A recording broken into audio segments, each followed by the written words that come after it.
شيء تمنيناه ورجع، ومنافس قوي دخل في الساحة يستبدل جهاز الميت اللي حبيناه. وبعطيكم السالفة. المهم الجهاز اللي براجعه معاكم اليوم يعطي تجربة كاميرات قوية وبطارية ممتازة وشحن سلكي ولا سلكي بقدرة 100 واط. خلوني أعرفكم على الأونر ماجيك 4 برو، المفروض يكون اسمه ميت 40 بس المهم خلوني أروح للفيديو. والسلام عليكم ورحمة الله وبركاته، أخوكم فيصل السيف. وبالفعل يوم شفنا الجهاز كلنا قلنا الميت رجع، بس هنا اونر اللي قدمته. لا ننسى انه اونر انفصلت عن هواوي وجابت دعم كامل لخدمات جوجل، وهذا الشيء موجود في هذا الجهاز. واونر تجاربهم مع الاجهزه الراقيه البريميوم ما هي جدا كثيره، فجيبتهم لجهاز راقي جدا بكفاءات وخصائص عاليه، شيء مره كويس. على الاقل نلاقي مين يستبدل فجوه موجوده في نفس السوق وصناع الاجهزه، ونلاقي شيء يحل محل الميت 40، واللي وقتها لما شفناه قلنا رهيب، بس يا ريت لو في دعم جوجل. والحين الأونر ماجيك 4 برو 5G جاب كل شيء، وبنشوف المراجعة والمزايا والعيوب وكل حاجة. وزي الأسلوب الجديد أعطيكم الاختصار من البداية، وأقول أنه الجهاز تصميمه جميل ورايق ويذكرنا بتصاميم هواوي بسلسلة الميت 40. أيضا بطارية جيدة تنشحن بسرعة فائقة سواء بشكل سلكي أو لا سلكي، وبعطيكم التفاصيل حقت الأمور. أيضا أداء الكاميرات جيدة وتقريبا تعتبر مرضية، وفي أنماط هم استحدثوها بشكل مرضي. وكمان في الأداء اليومي وفي الألعاب أداؤه يعتبر ممتاز. والأشياء اللي تمنيتها تكون أفضل إنه يتوفر بسوقه بخيار 256 جيجا. معليش استثمار زي هذا ودكم يكون مرة رهيب. وعلى فكرة لو تسمعوا العرض اللي حاطينه أونر كمان ذكرني باشياء سواها هواوي. المهم كمان ترى ما يدعم تشغيل كرت ذاكره خارجي. الحين وش رايكم بالملخص اللي على طول بدايه الفيديو؟ ما ضيعت من وقتكم كثير، فقولوا لي اذا هذا الشيء يعجبكم. خليني الحين اروح للمراجعه التفصيليه. الجهاز نفسه لو بديت بالصناعه مصنوع من مواد زجاجيه مع اطار معدني يعتبر انحف من الموجود في الاجيال السابقه. الجهه الخلفيه لماعه وعاكسه زي المرايه، وفي منتصفها يوجد دائره تحتوي على الكاميرات الخلفيه. الواجهة الأمامية تجي بشاشة منحنية تمثل 93.5% من الواجهة.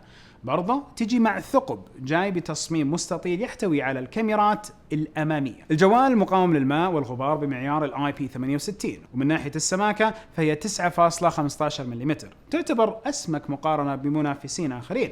لكن مع ذلك العتاد الداخلي الموجود يبرر السمك هذا. ومن ناحية الوزن 215 جرام، تقريبا مسكته على اليد جيدة، وتقريبا تقدروا تستخدموه بيد واحدة مع شوية عناء بس تزبط. المعالج اللي موجود في هالجهاز هو الكوالكوم سناب دراجون 8 جيله الأول، أكيد مع دعم ال 5G، ويجي ب8 أنوية ومصنوع بدقة ال4 نانومتر. وبالنسبة للمعالج الرسومي فهو الأدرينو 730. المهم في اختبار جيك بنش 5 عطى الجهاز 994 نقطة في النواة الواحدة، وفي الأنوية المتعددة وصل ل 3388 نقطة. وأمامكم مقارنة بينه وبين جوالات أخرى من نفس هذه الفئة العالية، وأكيد مع التحديثات يمكن التجارب تختلف. تجربة لعبة ببجي اخترنا اعدادات السلسة ونمط الاطارات كان اعلى شيء، واشتغلت بسلاسة واستجابة عالية. وفي اكثر الظروف كانت الاطارات على 60 اطار في الثانية الواحدة، والتجربة تعتبر ممتازة. على فكرة دعم 120 اطار هي على المطور وليس على صناع الاجهزة، فمثلا الجهاز يدعم تردد عالي وبنشوف التفاصيل. فمتى ما مطورين الالعاب والبرامج دعموا ترددات يدعمها الجهاز اعرفوا انها بتشتغل صح. الجوال يدعم تقنية اسمها دول ETE، تم تطويرها بالتعاون مع كوالكوم. التقنية هذه عبارة عن شريحة حماية داخلية بالإضافة لنظام حماية داخلي، وبشكل مبسط راح تساهم هذه التقنية في زيادة الأمان والحماية في البيانات في نفس الجهاز. البطارية سعتها 4600 ملي أمبير، تدعم الشحن السريع بقوة 100 واط باستخدام تقنية السوبر تشارج، وتقريبا تشحن من 0 إلى 100% خلال 36 دقيقة حسب التجارب اللي سويتها هنا أنا وفريقي في تكبلت. الحين أكيد بعضكم يفكر الجوالات اللي قاعدة تيجي من كل الشركات فئة البريميوم ليش ما يجيها بطاريات أكثر من 5000 أو أكثر من 4500؟ لأنه المعالج المبني على منصة جدا أدق وأفضل، استهلاكه للطاقة أحسن. فهنا تجي معادلة أحط خصائص أكثر في الجهاز أحسن ما بطارية أكبر. يمكن بعضنا يميل لأكثر بطارية وعادي حقنا هذا الشيء. برضو الجوال يدعم الشحن اللاسلكي السريع جدا باستخدام تقنية السوبر تشارج وبقوة 100 واط، ولازم يكون الشاحن 135 واط. وبعد التجربة يشحن من 0 إلى 100% خلال 46 دقيقة بس في التجارب اللي سويناها عندنا. وتخيلوا هذا شحن لاسلكي في أقل من ساعة تنشحن كامل البطارية. هنا نوضح الشاحن اللي يستخدم الجداري اللي يشبك في الشاحن اللاسلكي لابد يكون أكثر من 130 واط، واللي موجود عندنا 135 واط. طيب ليش؟ لأنه الشحن اللاسلكي بعادته مع كل الجوالات يحتاج طاقة تمم الشحن اللاسلكي، وفي طاقة طبيعي حتروح مهدرة بين حرارة وما حرارة وانتقال لنفس هذا. فال 135 بتشحن لكم 100 واط لاسلكي. المهم الجهاز أيضا يدعم الشحن اللاسلكي العكسي بحيث تقدروا تشحنوا أجهزتكم لاسلكيا عليه. الشاشة منحنية، حجمها 6.81 إنش من نوع الأولد ومسماها LTPO Quad Curved Display. تجي بأبعاد 2848 في 1312 وتمتلك أكثر من 1073 مليون لون، وتدعم ألوان DCI P3 بنسبة 100%. هذا الشيء حيقدم ألوان أفضل. وبرضه ترى الشاشة تدعم HDR 10 بلس ومعتمدة بمعيار الاي ماكس انهانس. الشاشة تمتلك شريحة مستقلة تمكن ميزة الميمك اللي هي تحسن الإطارات وتزيد في المحتوى المدعوم. فمثلا في الفيديو لو كان يشتغل على 30 إطار راح يخليه يشتغل على 60 إطار. برضو يدعم ميزة السيلف أدابتيف HDR رندرين تكنولوجي اللي هي التأقلم الذاتي لتعديل رندرة، هذه ما لها مصطلح عربي، اللي هي تقنية ال HDR، واللي تحول محتوى الفيديو العادي إلى HDR بشكل تكيفي عشان يظهر بأفضل شكل ممكن من ناحية الألوان والتباين. وأكيد النتائج مو دائما ثابتة في نوعها وعلى أساس الفيديو الأساسي اللي يتم استخدامه في هالتقنية. الشاشة بعد التجربة عطت ألوان مشبعة طبيعية وتباينها عالي حتى مع المحتوى المظلم، وأدائها يعتبر مميز، وتعتبر واحدة من أفضل شاشات الجوالات في الفئة العليا لهذه السنة مع الخصائص اللي موجودة فيها. كمان تدعم ال 120 هرتز، تعطي نعومة سلاسة عالية في الاستخدام وفي المحتوى المدعوم، وتدعم ميزة التردد المتكيف بحيث أن التردد يتغير بحسب نوع المحتوى. فمثلا لو فاتحين على صورة ينزل التردد إلى 1 هرتز، كذا تحافظوا على البطارية وأموركم تصير أفضل.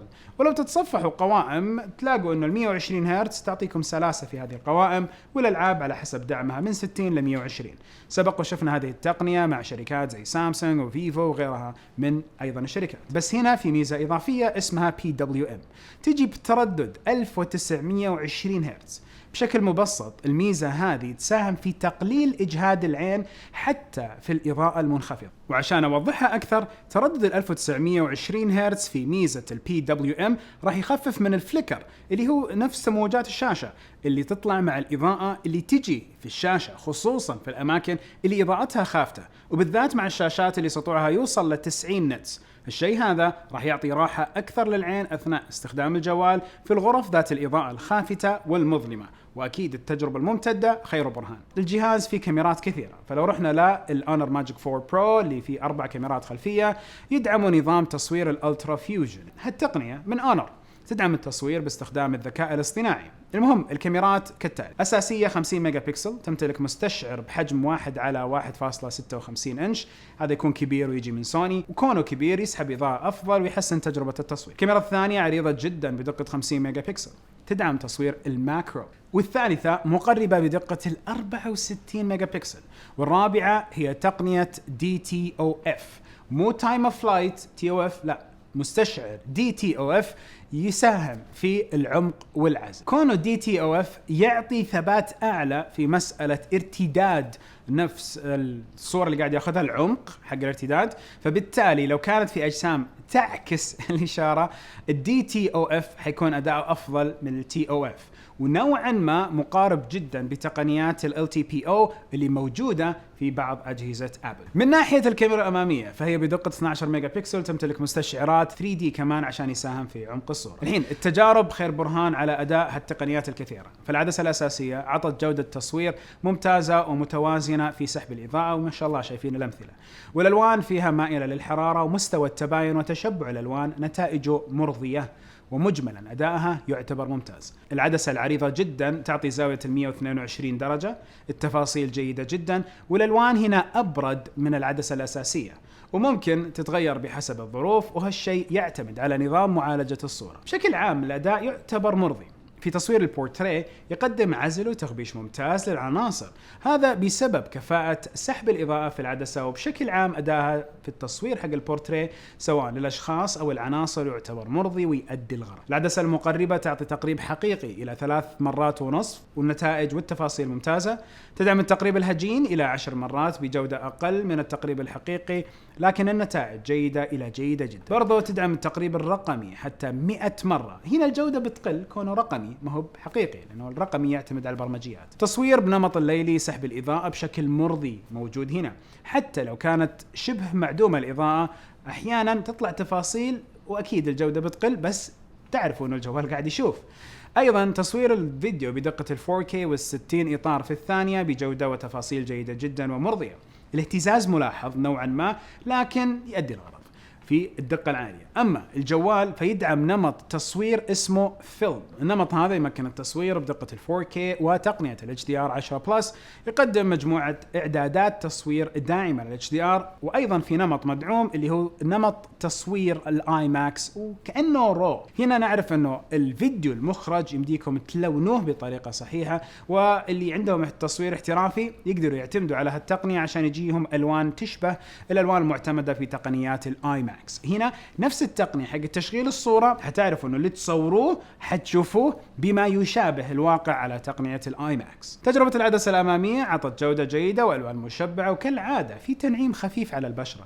وفي البورتريه النتائج في العزل والتخبيش تعتبر جيدة. بشكل عام الأداء يعتبر مرضي وما راح يخيبكم بإذن الله. الكاميرا الأمامية كون فيها حساسات، أرجع وأذكر مسألة الأمان فيها كويسة مع إغلاق الجهاز. وأيضا هتلاحظوا أنه بصراحة كويس انه للحين في ناس متحمسين يحطوا حساسات على اجهزة الاندرويد، شيء مرة كويس. الانر ماجيك 4 برو يدعم تشغيل شريحتين، ويتوفر بسعة تخزينية داخلية 256 جيجا بايت، والذاكرة 8 جيجا. نظام التشغيلي هو الاندرويد 12 بواجهة الماجيك او اس 6، والواجهة ذي تذكركم بشيء، الواجهة الجديدة دي قولوا لي في التعليقات. وايضا الواجهه دي تعتبر سهله في الاستخدام، توفر كثير من اختصارات تعودنا عليها من تعودنا عليها من اونر. برضو النظام مدعوم بخدمات جوجل بالكامل. بصراحه يا جماعه فوق كل اللي انا قلته الى الان كويس انها رجعت، وكويس انه لها تمثيل رسمي مع جوجل والنظام. الجوال ارجع له واقول انه يدعم ميزه الاي اي برايفسي كول، خصوصيه المكالمات مع الذكاء الاصطناعي.